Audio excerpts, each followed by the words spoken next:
Hi, so this is Tarsila Moore, Chief Editor of SAP Insider, and I'm sitting here with Martin Rowan, founder of Review USA, who has been nominated as one of 3 finalists for the Next Generation Leader of Impact Award at this year's SAP Insider event. Martin, congratulations on the nomination. Thank you, Tarsila. Thank you very much. Lovely being here with you. Me too, of course. Is this your first time at SAP Insider? No, Okay. no, not at all. I've been coming for a good 20 years. Ooh, okay. Actually, as a matter of fact, the supply chain conference component of the larger SAP Insider Conference, we actually helped start. We were one of the first original partners to help them with that. Got it. So the reason why I asked is because this is my first time. So Okay. I'm very excited, and I'm meeting a lot of people. So I like to ask, so I don't Sure. assume people that they've been here a long time. Yeah. No, that's amazing. I think you'll really get to enjoy it then. Already, yeah. I mean, This is day 0, and it's already been pretty buzzy. So Good. yeah. Well, for your nomination, how are you feeling about being a finalist? This is an inaugural award, so.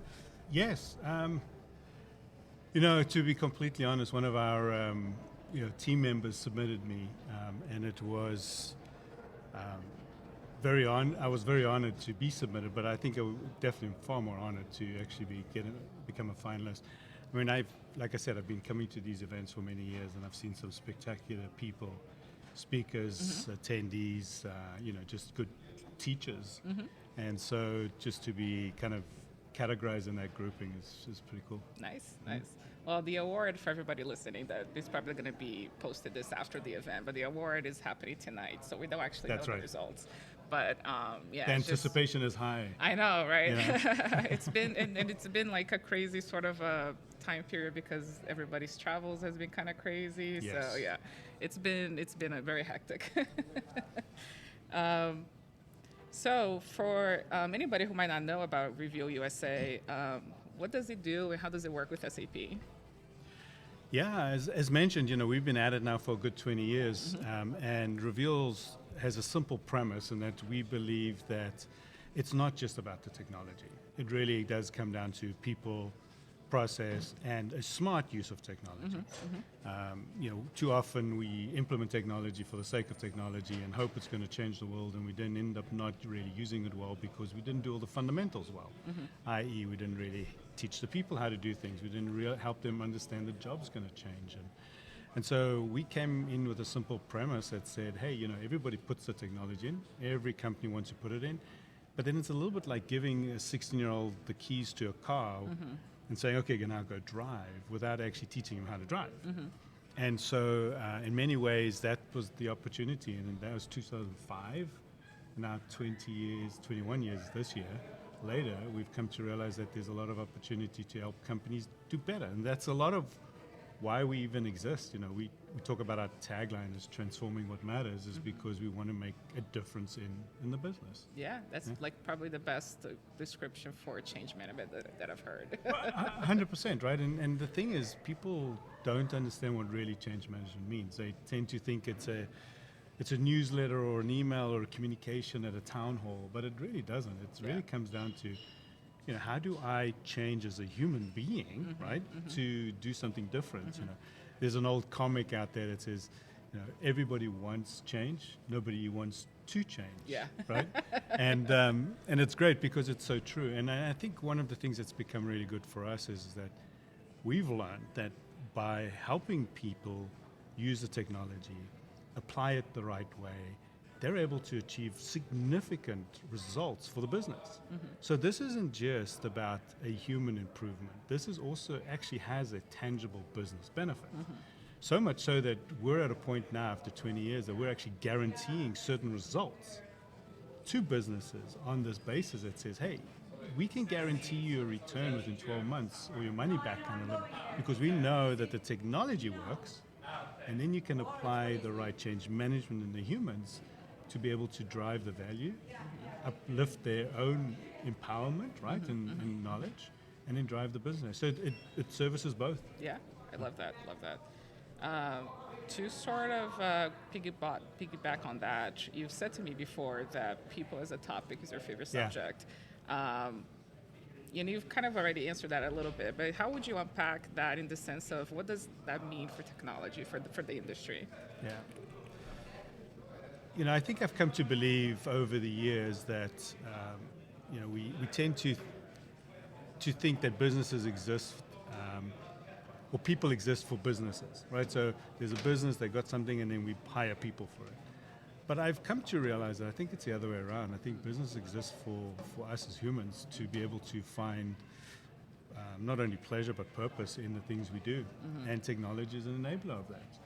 And I think the more we able to give back to the people around us, right, and it starts with the closest to you and it widens out, is such a privilege. I mean, keep telling our team every day is that we have an incredible privilege to be working with so many different organizations and then speaking to so many different people and being able to uplift their lives in such a way where we hear stories like, I'm finally able to get home to my kids in time so that I can be at their, events, or, I'm not logging in at 11 p.m. at night to check whether I've been able to, my PO's gone through or not. Like, there's these true human elements that change.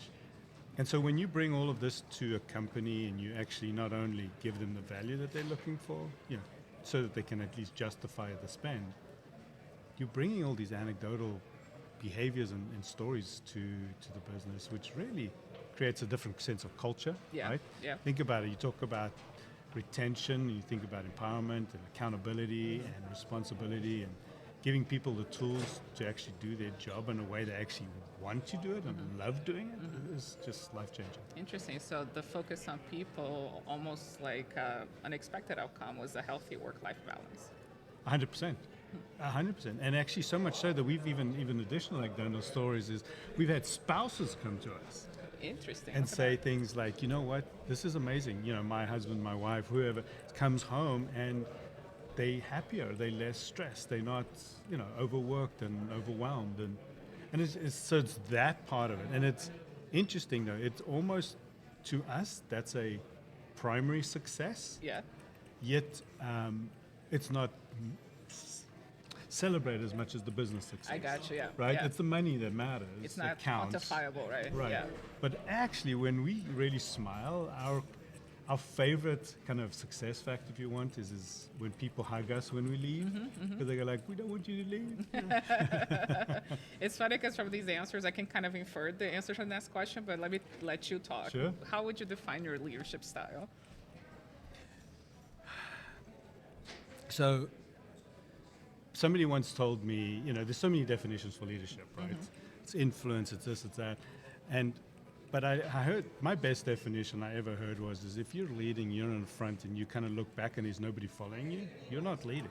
True, yeah. Right? And I've always just really thought that that's such a good way to think of it because yes, it includes all the other stuff. But at the end of the day, leading means whether it's one person or 10,000 people, it really is about somebody who says, I'm following in your footsteps because I'm learning, I'm growing, and I'm actually being led, right? That means you got to be curious, you got to be mentoring mindset, you got to be able to uplift the others around you. If you're walking along ahead of the game and you're looking back and there's nobody there, it's because you're not conscious of them, for one thing, or you're completely doing it on your own. Yeah. And that's not a cohesive teamwork environment. And so even us as a team, we're very much big believers in a cohesive team environment, which is built on vulnerability-based trust and healthy conflict, right? You got to have all of that. But then is ultimately accountable for what they do. And then we try and apply that to the companies that run SAP. It's like you got to have the same mindset. You got to trust the data. You got to then apply it and have the healthy conflict, and then use that to really build to the results and accountability of it. Yeah. So I wouldn't say it's necessarily by definition just pure inclusivity, because I think it includes that, but everybody has to want to be included too, and that's what you're going to have to draw out of people. Got it. And I like the illustration because that really kind of exemplifies how SAP works in the market, right? Like it has all these partnerships because it can't be the only player in the field because it can do everything. It can do everything. Yeah, exactly. You need everything. Yeah. And I think that's the other thing that we keep missing as well, is that we tend to have a business problem, we want to slap technology onto it. And often it is just something like, hey, if you just teach somebody how to change something differently or create a different discipline or behavior and really just the change management piece, right? Help them. They can use what they have and get the same value. They don't always have to keep buying more software. Yeah. Love that. Thank you. You actually kind of already answered this. You talked about mentoring and building people up, but maybe just to sort of like get a little bit more granular. What's some advice that you give often? I think if people ask me what's my most prevalent characteristic of leadership, I would say it's curiosity. Okay. And I think as a kid, I've always been pretty curious. I grew up in the African plains, and so for me, it's a big part of just being able to be curious. What's behind that bush, or what's up that mountain hill, or what's behind that rock? And I think that mindset has continued through my work environment, and then as we started the business, it was all about then how do you bring that curiosity to people, and different people who run SAP. So you want to teach them things, you want to get them excited about the technology, you want them to play with it so they can see what it can do for them and how it can improve their lives. Yeah. And so curiosity to me is in many ways the core foundation. Also what it does is it allows you to want to learn. Like if you have a curiosity sense, you're going to be self-aware, you're going to continue to work on personal development, and that plays into your workspace, right? And people who tend to be like that tend to have a more richer life, and so we're trying to instill as much of that as possible, and that's a fundamental key for me. Yeah, the funny thing is that I actually asked this question to another person, and they had the same answer, curiosity, but the way that they framed it was curiosity, because without curiosity in technology, you can problem solve, which I thought was really interesting. And you bringing sort of the other side of it with people, right? Like how do people learn if they're not curious? I like that. Yeah. Well, and I think it's both, right? I think they both coexist. Without the technology side, you can't problem solve, but without the human side, what are you solving for? Yeah. Yes. Exactly. Right. Fundamentally, it's still comes down to humans and humankind. Yeah. Another thing I've heard about you is that you have the philosophy of profit with purpose. Can you talk a little bit more about that? Yeah, we do a lot of work with supply chain centric businesses, and we are big believers that supply chains have a commercial good and a benevolent good to them. The commercial is pretty obvious, right? So when we buy products, it's able to move product to us as consumers, or from a business to business perspective. And so supply chains are, by definition, they bring a lot of commercial benefit. Technology, like SAP, is exceptionally good at supply chain management, even down to the execution level. What's key from a benevolent perspective is when you think of it is that you think, especially with people out in the street, children and people out there in impoverished areas and things that don't necessarily have what often Western civilization does have, is what brings that to them. Shelter, water, food, and supply chains. And so a big part of our drive and purpose is to take our know-how out to the market. We work a lot with Feed My Starving Children and organizations that actually get food to these different kids and situations. We go on personal trips, mission trips as well, to do a lot of service work. We give a percentage of our profit away to a lot of these foundations. And we actually, every employee in the company gets a week paid time to go and do some form of cause give back. Oh, that's awesome. Because we believe so much in it. So it gives to us, and therefore we want to give it away. Yeah. Well. I bet the disruption that happens in supply chain, especially since the pandemic, right? It's been kind of hectic. How have you dealt with that? I think for us, I think it comes down to a question of, do you believe it's about resilience or agility? I see. And a lot of, even SAP will talk a lot about supply chain resilience. But I think resilience is the wrong philosophy. Resilience means I can just really kind of bounce back to where I was. Like you think of a palm tree that's bending in the heavy winds, and then when it stops, it just bounces You can back. weather the storm. You can weather the storm. That's resilience. And I think you need that. But I think that's table stakes. I feel like agility is what really makes you capitalize on storms. Because you can then adjust when the storm hits and make market moves and make changes. I mean, companies that do that gain significant market share value out of changes and disruptions because they're able to see it, agilely adjust to that situation and then gain that market share.